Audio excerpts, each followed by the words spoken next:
I'll now cut across to our correspondent Idris Loan, who's in Srinagar. Idris, you've been hearing a lot of things. You've seen a lot of things through the night. I've been discussing this with you. We are live here on WION tracking Operation Sindoor and the aftermath of it and what has happened just before it. Give us the latest on what you're seeing on your end.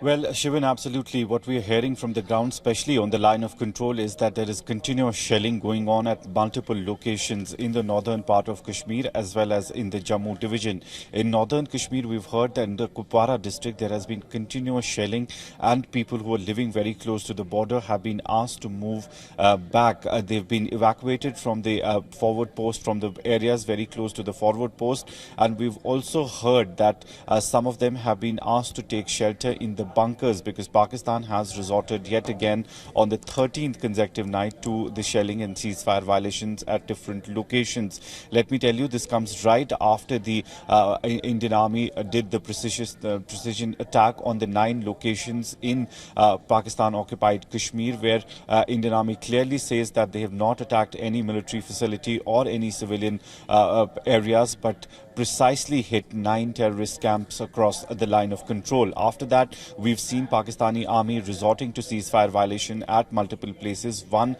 in the Rajouri Poonch area, which has been confirmed by the Indian army, and they're giving a befitting reply to that. While as in the northern part of Kashmir, we are hearing that there is continuous shelling going on at the moment as well, where people have been asked to move back from the line of control areas. Some of them have been taken to the safer places and underground bunkers. We've also seen in the last 1 week that people have been continuously clearing those individual bunkers very close to the international border and the line of control in the Jammu division. And it's at the moment we're also being told that in the Arnia sector, which is very close to the line of control and international border, people have been asked to move from that area as well. While as Shivan, just half an hour ago, we did in Srinagar city hear a lot of jets hovering around all across the city for at least 45 minutes. There was movement in the sky, but at the moment everything has gone calm, at least in the Srinagar city and where the main bases of the airports are.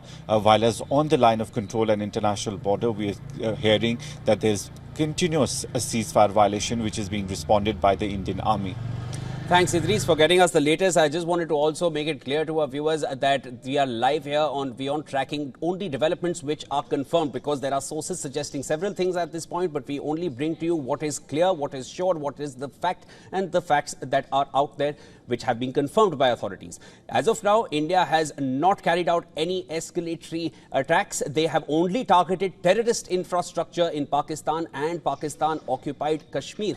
Now, some of these locations are in Punjab, which is in Pakistan, and let us remind you, and Punjab in Pakistan is where Hafiz Saeed has his bastions. Hafiz Saeed, the man responsible for deadly attacks in India, such as the 26/11 in 2008, and of course Lashkar-e-Toiba is the faction which is behind the deadly Pahalgam terror attack as well.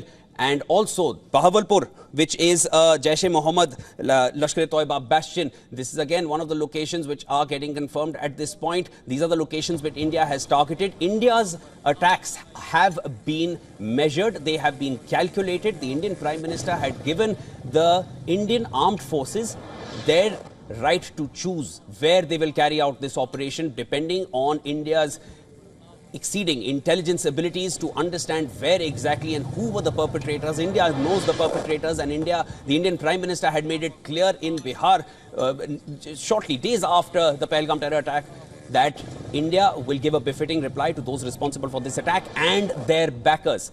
But at this point, India has not struck any military infrastructure in Pakistan. So there is no reason for Pakistan at this point to be giving any kind of a retaliation. There have been no escalatory attacks which have taken place. India had to serve justice, and that has been served in Operation Sindoor. Also, we earlier saw the Indian Prime Minister. He was at a public event. He spoke about the economy. There were no signs of any kind of hassle or any kind of anticipation. Nothing for sure. India had to give out justice, and that is essentially what India has served at this point. Through the course of these last 15 days, today being the 15th day, the last 2 weeks, we have seen a number of diplomatic measures which have been taking place. Pakistan closed its